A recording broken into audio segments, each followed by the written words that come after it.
The coffee comment came during dessert at Maggiano's.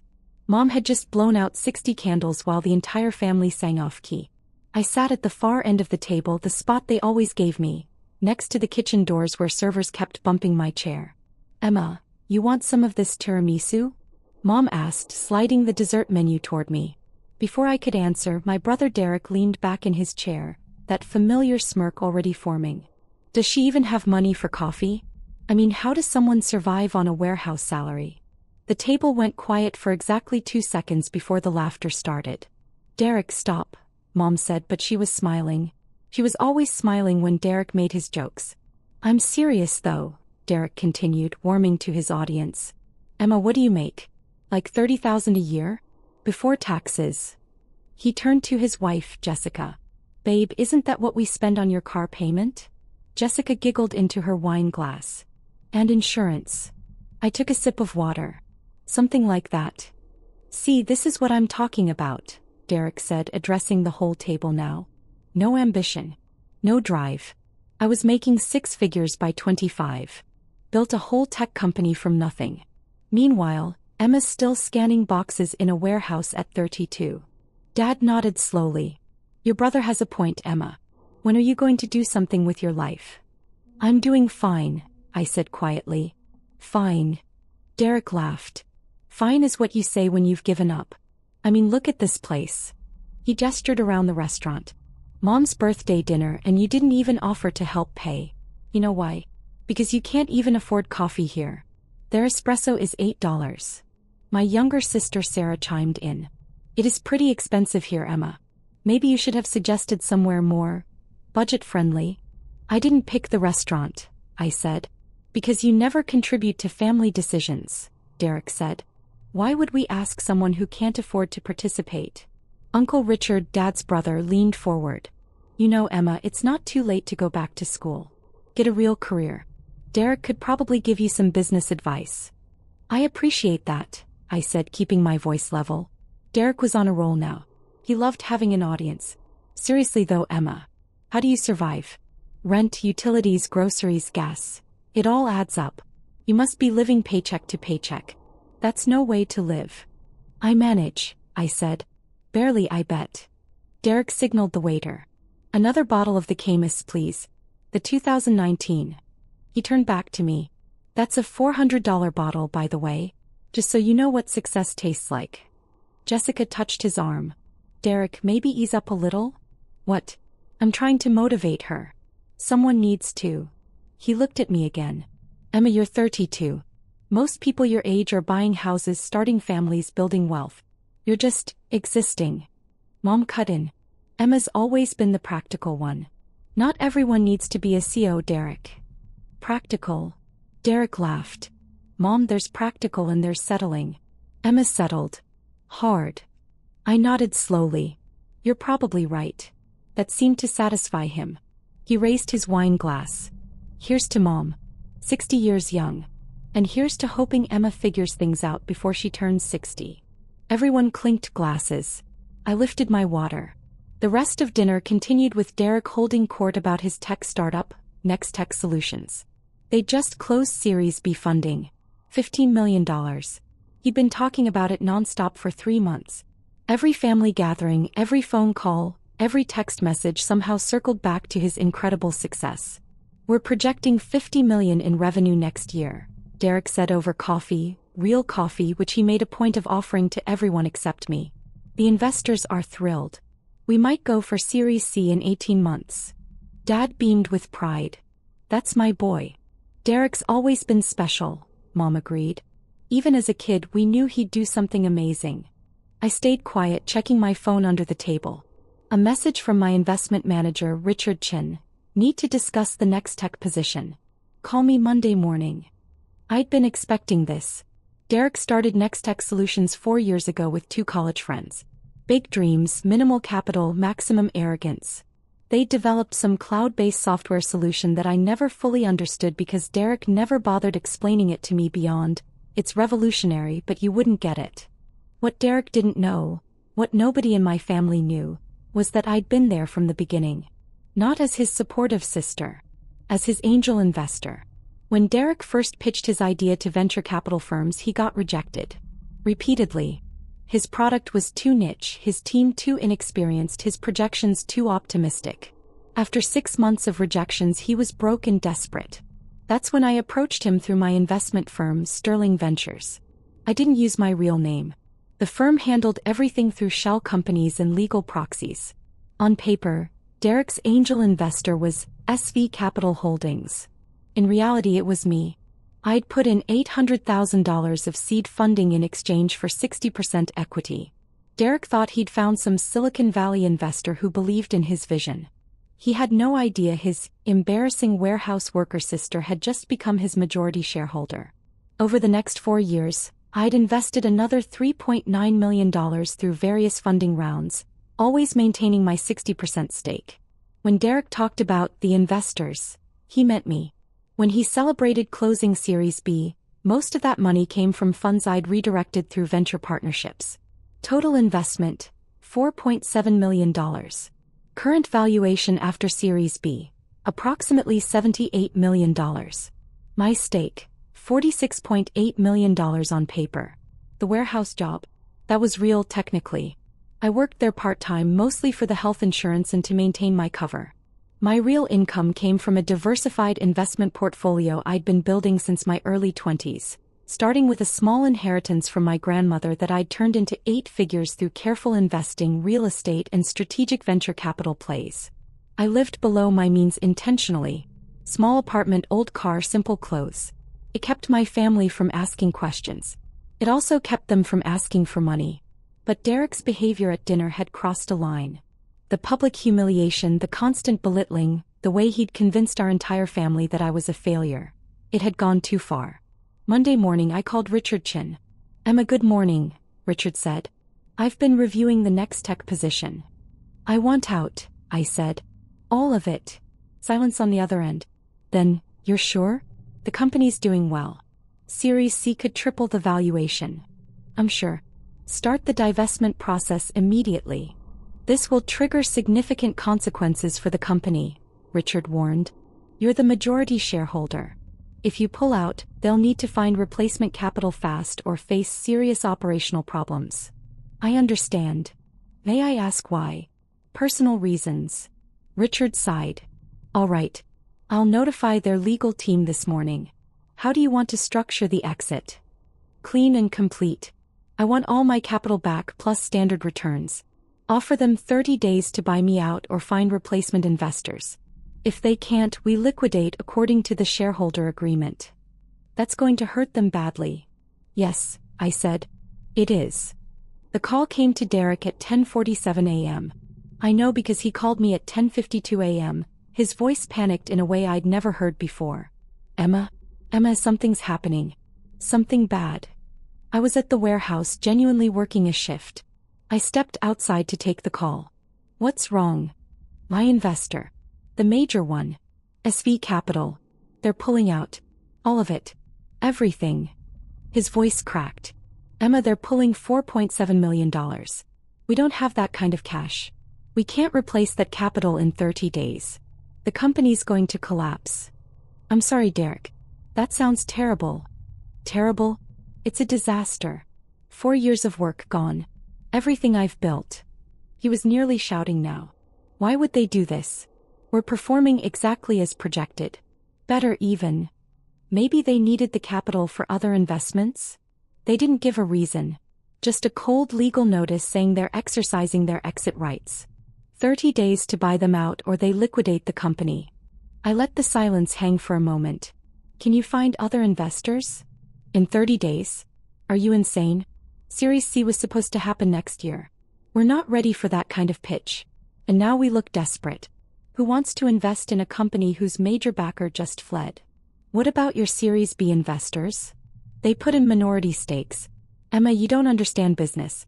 The majority shareholder pulling out signals catastrophic loss of confidence. Every other investor is going to run for the exits too. We're dead in the water." Another pause. Then, "Can I borrow some money?" I almost laughed. "Derek, I work in a warehouse. Remember? I can't even afford coffee." "Right. Got. Of course. Sorry. I'm I'm freaking out here. Have you told Mom and Dad? Not yet. I can't. After everything I said about being successful, about being better than, about my accomplishments, how do I tell them I'm about to lose everything? That's tough, I said, my voice neutral. I have to go. Legal team is calling. Emma, I'm sorry about dinner. About what I said. I was being a jerk. It's fine. No, it's not. I've been thinking about it all weekend. You didn't deserve that. I was showing off and you were an easy target. That was wrong. I appreciate you saying that. I'll make it up to you when this is over. If I survive this. He hung up. I stood outside the warehouse for a few minutes, watching trucks back into loading bays. My phone buzzed. A text from Sarah. Did you hear about Derek's company? Then Mom. Emma, sweetie, call me when you can. It's about your brother. Then Jessica. Emma, we need to talk, family emergency. I silenced my phone and went back to work. By Wednesday, the news had spread through the family. Derek's miracle company was imploding. The other investors were spooked, just as I'd predicted. 2 of them had already filed notices to exit their positions. Derek's legal team was scrambling to restructure, but without the majority shareholders' capital, there was no restructuring. There was only collapse. Mom called a family dinner for Thursday. Not at a fancy restaurant this time. At her house. Emergency meeting. Derek looked like he'd aged 5 years in 3 days. His eyes were hollow, his skin gray. Jessica sat next to him, holding his hand, looking worried. Okay, Dad said once everyone was assembled. Derek, tell us where things stand. Derek cleared his throat. The company's going under. We have 2 weeks left before bankruptcy proceedings start. I'm going to lose everything. The house is mortgaged against my shares. Jessica's car lease was backed by company profits. We're going to lose it all. Mom gasped. There must be something we can do. There isn't, Derek said flatly. Our major investor pulled out. 60% of the company. $4.7 million. When that happened, everyone else panicked. The dominoes are falling. Who was this investor? Uncle Richard asked. Can you negotiate with them? It's a shell company. SV Capital Holdings. I don't even know who the real person behind it is. My lawyers say they're fully within their rights to exit. The shareholder agreement is ironclad. Dad frowned. Why would they pull out if the company was doing well? I don't know. Derek's voice rose. Nobody knows. That's what makes this so insane. We hit every benchmark. Every projection. The product works. Customers love it. And then out of nowhere, our angel investor just walks away. Sarah looked at me. Emma, didn't you study some business stuff in community college? A little, I said. Do you understand what Derek's talking about? I nodded slowly. An angel investor is someone who provides early capital for startups, usually in exchange for equity. If they own a majority stake and pull out, it signals serious problems to other investors. It creates a cascade effect. Derek looked at me with something like surprise. Yeah. Exactly that. But why would they invest in the first place if they didn't believe in the company?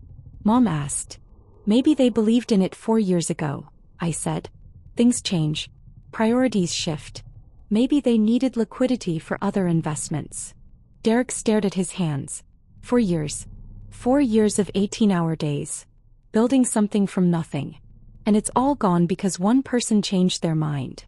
What about your friends? Jessica asked quietly. Your co-founders? They're looking for jobs. Smart move, honestly. At least they can say they were part of a startup. I'm the zoo. This failure is on me. The room fell silent. The golden child, the family success story, reduced to this. Part of me felt satisfaction. The larger part felt something more complicated. Uncle Richard spoke up. How much would you need to save the company?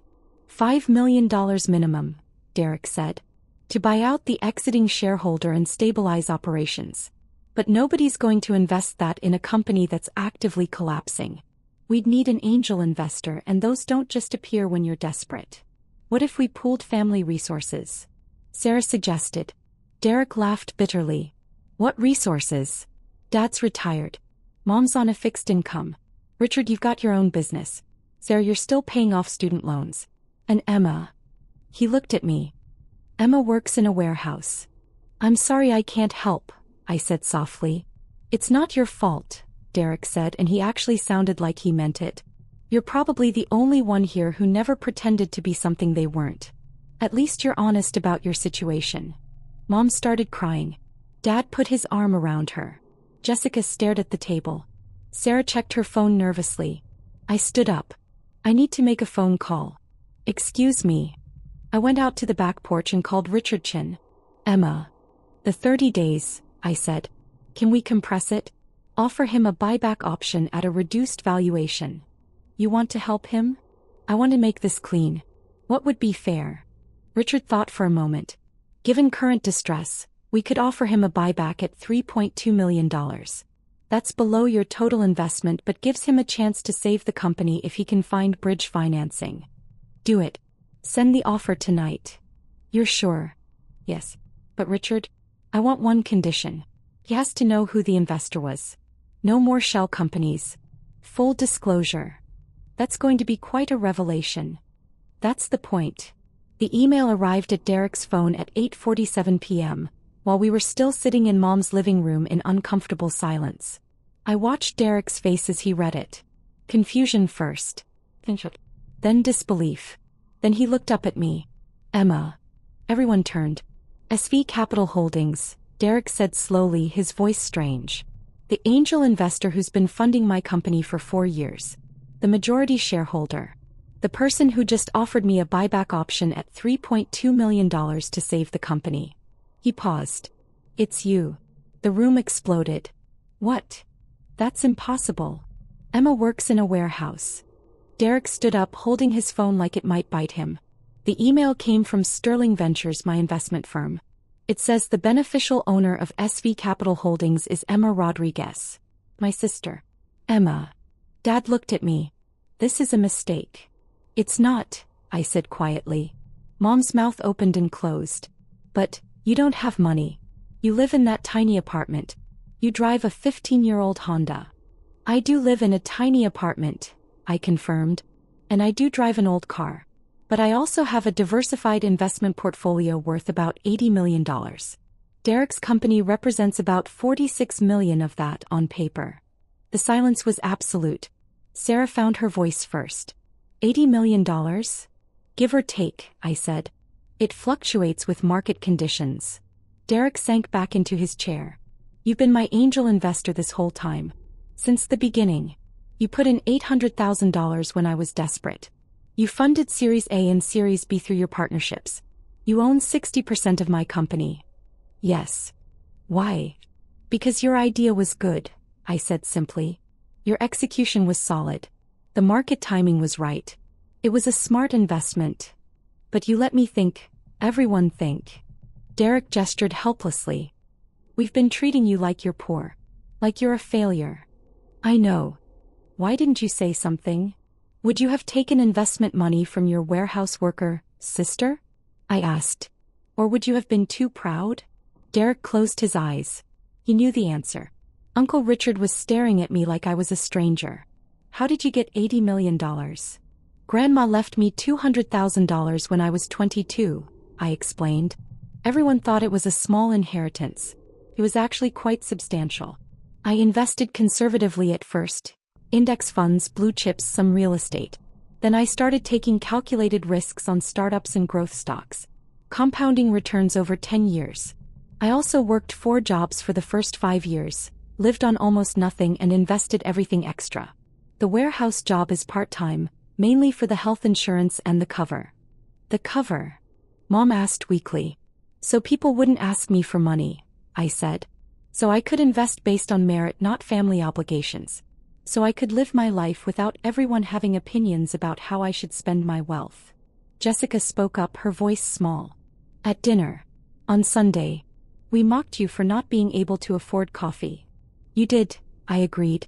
And all along you owned most of Derek's company. I did. Derek's head was in his hands. Oh God. Everything I said. Every insult. Every condescending comment. He looked up at me, his eyes red. Why did you pull out? To punish me. To wake you up, I said.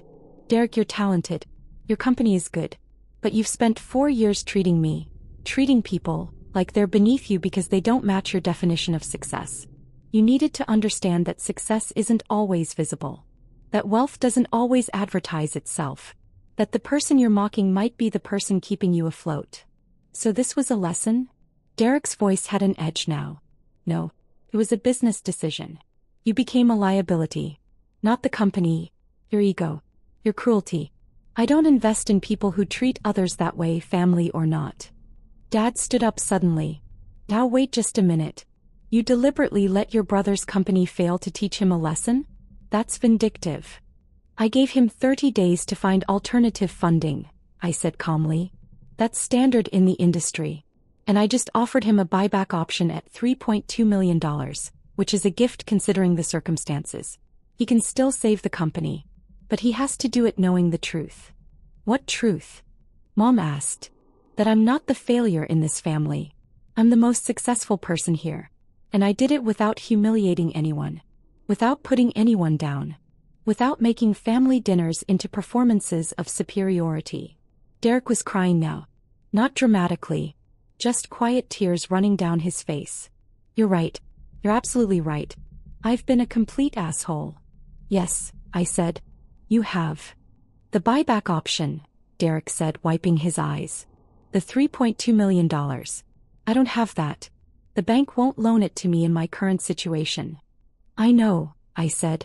But I also know you have friends in the industry. Co-founders with connections. If your company is really as good as you claim, you should be able to find bridge financing in 30 days. Especially now that potential investors know the majority shareholder is willing to exit at a discount. And if I can't? Then the company liquidates. But Derek, if you do save it, if you find the funding and buy me out, I want you to remember something. Remember this feeling. Remember what it's like to be underestimated. To be dismissed. To be treated like you're worthless. And never do it to anyone else again. Sarah cleared her throat. Emma, I'm sorry. We've all been terrible to you. Yes, I said. You have. Mom was crying now too. We thought we were helping. Pushing you to do better. You were pushing me to match your definition of better, I corrected. I've been doing better. You just refused to see it. Uncle Richard shook his head slowly. $80 million. And we treated you like the family charity case. Like I said, that was by design. I didn't want this. I gestured around the room. This drama. This attention. I wanted to invest quietly, live simply, and build wealth without performance or pretense. But Derek forced my hand. Derek nodded slowly. What do I do now? You have 30 days, I said. Make them count. Find investors. Pitch your company like your life depends on it, because it does. Show them the fundamentals are sound. Show them one investor exiting doesn't mean the company's worthless. And Derek, be humble. That's something you've never been good at. Will you help me? He asked quietly. Not with money, but with advice. You obviously understand this world better than I thought. I considered that. Maybe. If you actually change. If you stop treating people like they're beneath you. If you recognize that success comes in many forms and wealth isn't always visible. I will. I promise. Don't promise me, I said. Promise yourself. And promise everyone else you've looked down on over the years. I picked up my bag. I'm going home now. Derek, my investment manager's contact information is in that email. He can answer your questions about the buyback structure. The rest of you, I think we all need some space to process this. Emma, wait, Mom called as I headed for the door. Can we talk? Just us. Not tonight, Mom. I'm tired. And honestly, I need time away from all of you. But we're family, she protested. Family doesn't humiliate each other for entertainment, I said. When you're ready to treat me like family instead of a punchline, call me. Until then, I need distance. I walked out into the cool evening air. My phone was already buzzing with texts. I silenced it and drove home to my tiny apartment with my 15-year-old Honda. Derek saved his company. It took him 28 of the 30 days, but he found a consortium of investors willing to provide bridge financing. They bought out my position at the discounted rate, and Derek maintained control with a reduced stake. The company survived. He called me afterward, his voice exhausted but grateful. We're going to make it.